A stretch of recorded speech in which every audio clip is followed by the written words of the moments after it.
ఎవడు డబ్బాడు కొట్టుకుంటున్న ఈ రోజుల్లో ఎదుటోడు గొప్పతనం చెప్పడానికి వెనుకం చేయని ఒకే ఒక వ్యక్తి. ఆయన పద్మ విభూషణుడు, ఆయన మెగాస్టార్, ఆయన అపర దానకర్ణుడు, ఆయన స్నేహశీలి, ఆయన అభిమానుల పాలిట దేవుడు. ఇవన్నీ ఒకే ఒక వ్యక్తికి వర్తిస్తాయి. ఆయనే మెగాస్టార్ చిరంజీవి గారు. దానికి ఉదాహరణ పద్మశ్రీ అవార్డులు అనౌన్స్ చేసిన వెంటనే తన తోటి నటులైన మిత్రులైన మురళీమోహన్ గారికి, రాజేంద్ర ప్రసాద్ గారికి స్వయంగా వెళ్లి వాళ్ళకి శుభాకాంక్షలు చెప్పి అభినందించడం అన్నది సినీ పెద్ద చేయడం కాక ఇంకెవరు చేస్తారు. కరోనా వచ్చినప్పుడు మనం చూసాం, సినీ కార్మికులందరికీ ఇళ్లకి రేషన్ పంపించడం చూసాం. అదే విధంగా ఆక్సిజన్ సిలిండర్లు అరేంజ్ చేయడం చూసాం. ఈ రోజు కూడా గత 15-20 సంవత్సరాలుగా బ్లడ్ బ్యాంకు, ఐ బ్యాంకు నిర్వహిస్తూ అప్రతిహాతంగా తన సేవలను కొనసాగిస్తున్న చిరంజీవి గారిని ఎంత పొగిడినా తక్కువే. ఇప్పటికీ కూడా కుర్ర దర్శకులు గాని, సీనియర్ దర్శకులు గాని ఆయనతో చెయ్యాలని ఊరుతున్నారు. ఆయన కాల్ షీట్లు ఇస్తే ఈ రోజు కూడా కొత్త పంతులు తొక్కే సినిమాలు తీయడానికి ఎంతో మంది నిర్మాతలు, దర్శకులు రెడీగా ఉన్నారు. అది ఆయన స్టామినా. విజయాలు ఒక్కటే మనిషి కొలమానాలు కాదు. అలాగని ఈయనకి విజయాలు లేవని కాదు. ఈయనకున్న విజయాలు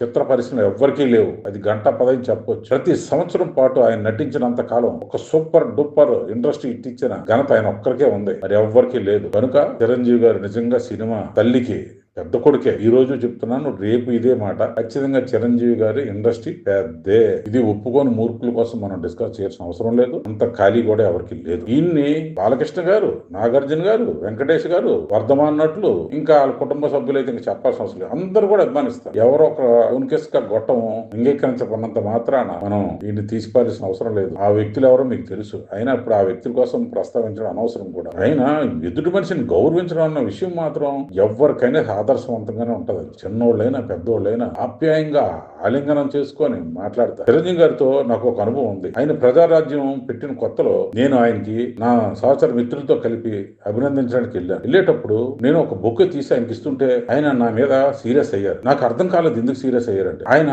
ఈ బొకే నీది కాదు, వేరే వాళ్ళ బొకే నువ్వు తీసుకొచ్చి ఇచ్చేస్తున్నావు అన్నారు. లేదు సార్, నేనే కొనుక్కొచ్చాను. నాతో పాటు మా ముగ్గురు ఫ్రెండ్స్ కూడా నేనే 3 బొకేలు కొనుక్కొచ్చాను నేను చెప్పాను. అంటే మనం సరదాగా బొకేలు ఇచ్చినప్పుడు కొందరు అక్కడ ముందు వచ్చిన వాళ్ళు బొకేలు తీసుకుని ఇచ్చడం అలాంటివి రాజకీయ నాయకులు, రాజకీయ పార్టీలు జరుగుతుంటాయి. కానీ ఈయన చాలా సెన్సిటివ్ పర్సన్, ఏదైనా పద్ధతిగా ఉండే మనిషి.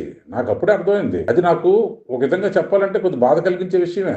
కానీ నిజమే కదా, ఆయన చూడలేదు. ఇలాంటి బొకే ఏదో ఉందేమో, ఆ బొకే నేను ఇచ్చేస్తాను అనుకున్నారేమో అని అనుకున్నాను. తర్వాత తెలుసుకొని ఆయన భుజం తట్టి, లేదమ్మా నేను కొద్ది కన్ఫ్యూజ్ అయ్యాను, వెరీ గుడ్ అని నన్ను ఆ రోజు చిన్న అభినందించడం జరిగింది. ఆయన ఎవరినైనా ఆకట్టుకునే వ్యక్తి. ఎందుకంటే ఆయనకి ఈ రోజు కొత్తగా సంపాదించాల్సిన అవసరం లేదు. ప్రజారాజ్యం కూడా ఫెయిల్ అయ్యింది అంటే ఆయన వల్ల కాదు. ఆయన తెలియక కొందరు దూర్తుల్ని చేర్చుకున్నారు. అప్పుడే మాకు అనిపించింది ఈ దుర్మార్గులు ఏ రోజైనా సరే కొంపుంచుతారని. కానీ ఆయన వారసుడైన పవన్ కళ్యాణ్ గారు ఆ లోటు తీర్చారనుకోండి, అది వేరే విషయం. మంచి మనిషి అనడానికి ఉదాహరణ. ఆయన ఏంటంటే అందరినీ నమ్ముతారు, అది ఆయన గొప్పదనం. ఆయన్ని మోసం చేయడానికి ప్రయత్నించడం అన్నది కొందరు వెధవల లక్ష్యం. ఒక నాగార్జున గారు చూడండి, చిరంజీవి గారిని మా అన్నాన్ని చెప్పుకుంటారు. వెంకటేష్ గారు చూడండి, ఎవరితో ఇలాంటి పుచ్చిపోరున్న బాలకృష్ణ గారు కూడా చిరంజీవి గారితో కలిసి నటించడానికి ఒప్పుకుంటున్నాను నేను అని అన్న సందర్భాలు చూడండి. అంటే తెలుగు ఇండస్ట్రీ 4 పిల్లర్లైనటువంటి 4 నటుల్లోని 3 నటులు చిరంజీవి గారిని మెచ్చుకుంటున్నారు అంటే అంతకన్నా గొప్పతనం ఇంకేం కావాలి. కనుక ఆయన ఎప్పటికీ ఎప్పటికీ ఇండస్ట్రీ పెద్దే. అది ఆయన సినిమాల వల్ల లేకపోతే ఆయన ఇచ్చిన హిట్స్ వల్ల కాదు, కేవలం ఆయన వ్యక్తిత్వానికి ఖచ్చితంగా ఇండస్ట్రీ ఆ హోదా ఇచ్చి తీరాల్సిందే. మనం చూసాం వజ్రోత్సవాల్లో క్యాప్సుల్లో పెట్టి లాక్ చేశారు. ఎన్ని క్యాప్సుల్లో పెట్టినా పెట్టకపోయినా ఈయనకి మిగతా వాళ్ళకి చాలా తేడా ఉంది. ఆ తేడాని ప్రేక్షకులుగా మనం గమనిస్తాం. కానీ ఇంకా ఇండస్ట్రీలో కొట్టుమిట్టాడుతున్న వాళ్ళకి గమనించడం లేదు. అది కర్మ. ఏదో సందర్భంలో చెప్పడం జరిగింది ప్రకాష్ రాజ్. వాళ్ళ కుటుంబంలో ఒక వ్యక్తి ఓపెనింగ్స్ అంత ఉండవు మీ టోటల్ కలెక్షన్లు అని. వదిలేయండి, కాంట్రవర్సీ మనకు అవసరం లేదు కనుక అక్కడితో వదిలేద్దాం. నా ఉద్దేశ ప్రకారం చిరంజీవి గారి ఎప్పటికీ ఎవర్ గ్రీన్ నటుడే కాదు, ఒక మనసున్న మనిషి, మహారాజు. తెలుగు ఇండస్ట్రీకి మకుటం లేని మహారాజు చిరంజీవి. ఇది గంట పదని చెప్పవచ్చు. సంక్రాంతి వచ్చిన సినిమాలోని ఆయన చేసిన నటన చూస్తే ముసలోళ్ళు వరకు కూడా డాన్సులు వేశారంటే అంత ఉర్రూతలు లిగించిన ఆయనకి తప్ప ఇంకెవరికి ఉంటుంది ఆ హక్కు, అధికారం. ఈ రోజు, రేపు, ఎల్లుటి ఎప్పుడైనా సరే చిరంజీవి ఆల్వేజ్ నెంబర్ 1 నటుడుగానే కాదు, ఒక వ్యక్తిగా కూడా. మా విశ్లేషణ మీకు నచ్చినట్టయితే లైక్ చేయండి, షేర్ చేయండి, సబ్స్క్రైబ్ చేయండి. My media, me Janardhan.